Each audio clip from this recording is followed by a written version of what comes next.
Welcome সবাইকে আমাদের আজকের এই বিশেষ বিশ্লেষণে।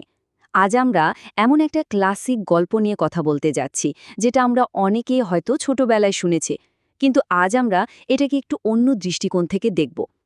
এটা শুধু একটা সাধারণ রূপকথা নয়, বরং ধোঁকা, সার্ভাইভাল আর একদম পিওর বুদ্ধিমত্তার একটা দারুণ মাস্টার ক্লাস। তো চলুন সরাসরি মূল আলোচনায় ঢুকে পড়া যাক। ঠিক এই প্রশ্নটাই কিন্তু আমাদের আজকের মূল ফোকাস। কিভাবে একটা ছোট্ট বুদ্ধিমান কাকড়া বাঁচালো সবাইকে। মানে একটু ভাবলে অবাক লাগতে পারে যে স্রেফ উপস্থিত বুদ্ধি আর সাহস ব্যবহার করে কিভাবে নিশ্চিত মৃত্যুর হাত থেকে এক চরম বিপদের মুখ থেকে পুরো একটা কমিউনিটিকে বাঁচিয়ে আনা যায়। এ ব্যাপারটা সত্যি অসাধারণ। আমাদের আলোচনার প্রথম অংশ, শান্ত দিঘি ও ধূর্ত বক। সিনারিওটা একটু কল্পনা করা যাক। কচুরিপানা আর শাপলায় ঘেরা চমৎকার একটা দিঘি, জলের একদম শান্ত একটা পরিবেশ, আর সেখানে দারুণ মিলেমিশে বসবাস করছে অনেক মাছ, ব্যাঙ এবং হ্যাঁ, আমাদের আজকের এই আলোচনার মূল নায়ক, সেই অত্যন্ত বুদ্ধিমান কাকড়াটি। কোনো ধরনের সংঘাত নেই, ঝগড়া নেই, সবার জীবন কাটছে একদম পারফেক্ট হারমোনিতে। কিন্তু ঠিক এই জায়গাটাতেই একটা বিশাল কন্ট্রাস্ট বা পার্থক্য আমাদের চোখে পড়ে। একদিকে দেখুন জলে সাঁতার কাটছে প্রাণবন্ত চঞ্চল সব মাছেরা, আর অন্যদিকে পাড়ে দাঁড়িয়ে আছে একটা বুড়ো দুর্বল বক। বকটার বয়স হয়ে গেছে, তাই না? আগের মতো ক্ষিপ্রতার সাথে শিকার করার ক্ষমতা তার আর নেই, ফলে প্রায়শই তাকে না খেয়ে থাকতে হতো। আর এই তীব্র ক্ষুধাই কিন্তু তার পরবর্তী মাস্টার প্ল্যানের সবচেয়ে বড় কারণ হয়ে দাঁড়ায়। এবার আসা যাক দ্বিতীয় অংশে, বকের মিথ্যা বিপদের গল্প। তো বাঁচার জন্য বকটা এক মারাত্মক ধূর্ত ফোন দিয়ে আটল। সে দিঘির পাড়ে বসে রীতিমতো মিথ্যে কান্নার নাটক শুরু করে দিল। মানে সে এমনভাবে গভীর দুঃখের ভান করতে লাগল যেন তার চেয়ে বড় শুভাকাঙ্ক্ষী আর কেউই নেই। এই কান্নার আওয়াজ শুনে সহজ সরল মাছেরা স্বাভাবিকভাবেই বেশ কৌতূহল নিয়ে আবার কিছুটা ভয় নিয়েও তার কাছে এগিয়ে এলো।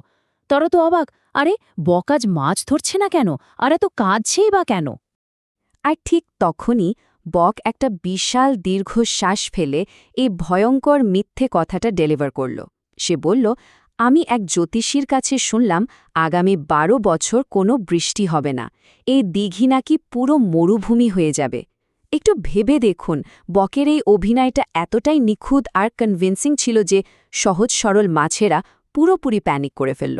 তারা নিশ্চিত হয়ে গেল যে তাদের মৃত্যু একদম শিওরে। এখানে একটা ইন্টারেস্টিং পয়েন্ট খেয়াল করুন। বক খুব চালাকির সাথে নিজেকে তাদের একমাত্র ত্রাণকর্তা বা সেভিয়ার হিসেবে প্রেজেন্ট করল। সে তাদের সামনে একটা জাদুকরী সমাধানের প্রস্তাব রাখল।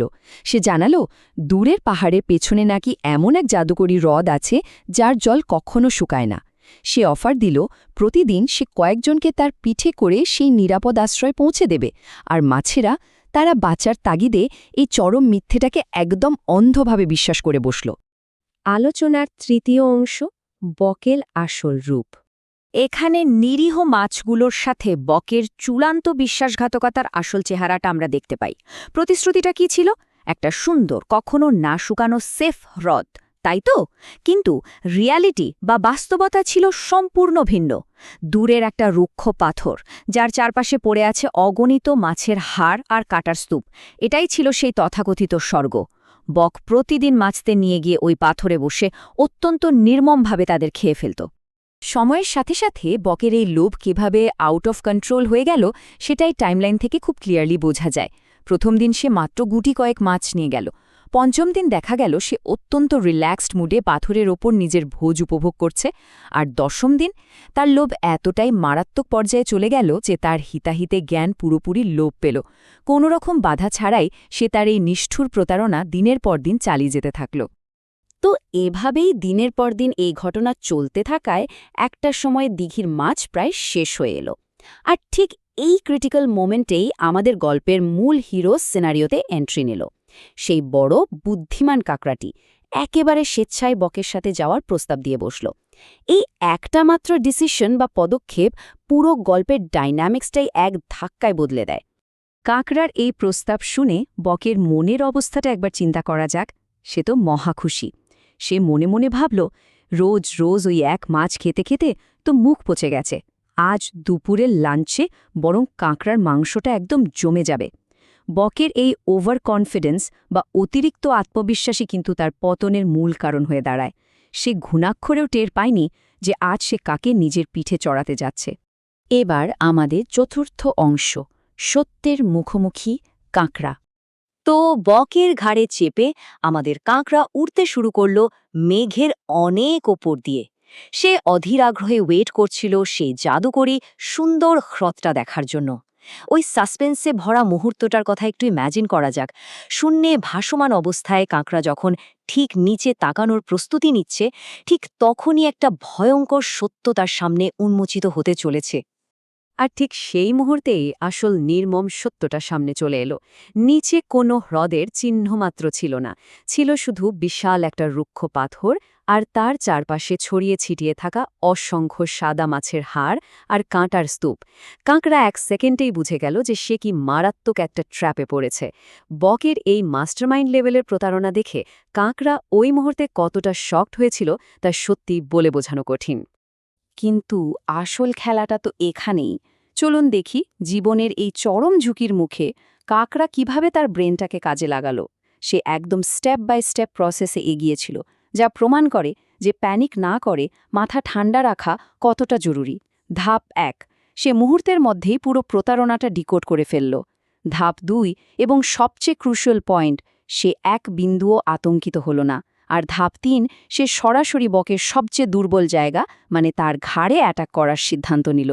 এই অসাধারণ প্রেজেন্স অফ মাইন্ড বা উপস্থিত বুদ্ধি গেম চেঞ্জার হয়ে দাঁড়ালো। এরপর বক কিছু বুঝে ওঠার আগেই একদম বিদ্যুতের গতিতে কাঁকড়া তার বিশাল আর ধারালো দাঁড়া দিয়ে বকের লম্বা গলাটা প্রচণ্ড শক্ত করে চেপে ধরল। বক ব্যথায় ছটফট করতে লাগল, তার চোখ বড় বড় হয়ে গেল আর ব্যালেন্স হারিয়ে সে আকাশ থেকে সোজারে মাটিতে আছড়ে পড়ল। এভাবেই অত্যন্ত সাহসিকতা আর একটা পারফেক্ট কাউন্টার অ্যাটাকের মাধ্যমে কাঁকড়া বকের এই নির্মম রাজত্বের চিরস্থায়ী অবসান ঘটাল। আমাদের আলোচনার শেষ অংশ, গল্পের মূল শিক্ষা। বককে পরাজিত করে আমাদের সেই হিরো কাঁকড়া একদম অক্ষত অবস্থায় আবার সেই শান্ত দিঘিতে ফিরে এলো। এসেই সে বাকি মাছদের কাছে বকের ওই শয়তানির আদ্যপান্ত সব সত্যি কথা ফাঁস করে দিল। এটা শুনে বেঁচে যাওয়া মাছেরা যেন হাঁপ ছেড়ে বাঁচল। তারা তাদের জীবন বাঁচানোর জন্য কাঁকড়ার এই সাহস আর উপস্থিত বুদ্ধির প্রতি গভীর কৃতজ্ঞতা প্রকাশ করল। সত্যি একটা অসাধারণ হ্যাপি এন্ডিং। তো এই পুরো সোর্স মেটেরিয়াল আর বিশ্লেষণ থেকে আমরা খুব সলিড দুটো জিনিস শিখতে পারি। প্রথমত, অতিরিক্ত লোভ সব সময় মানে যে কোনো পরিস্থিতিতেই ধ্বংস ডেকে আনে। বক যদি অতিরিক্ত লোভ না করে নিজের অবস্থা নিয়ে সন্তুষ্ট থাকত, তাহলে তাকে এমন করুণ পরিণতি দেখতে হতো না। আর দ্বিতীয়ত, বিপদের সময় ভয় পেয়ে প্যানিক না করে মাথা ঠান্ডা রেখে উপস্থিত বুদ্ধি কাজে লাগালে যে কোনো চরম সংকট থেকে সার্ভাইভ করা পসিবল। আমাদের আজকের এই এক্সপ্লেনারের একদম শেষ পর্যায়ে এসে একটা প্রশ্ন আমাদের সবার ভাবা উচিত। হঠাৎ কোনো বড় সংকটের মুখে পড়লে কিভাবে একদম শান্ত থেকে নিজের উপস্থিত বুদ্ধি বজায় রাখা যায়? কাঁকড়ার এই অসাধারণ বীরত্ব আর ঠান্ডা মাথার ডিসিশন মেকিং শুধু এই রূপকথার গল্পেই নয়, বরং আমাদের বাস্তব জীবনেও যে কোনো প্রতিকূল পরিস্থিতি মোকাবেলা করার জন্য একটা দারুণ ইন্সপিরেশন হতে পারে। আশা করছি আজকের এই আলোচনাটি সবার জন্য বেশ ইনফরমেটিভ আর প্রেরণাদায়ক ছিল।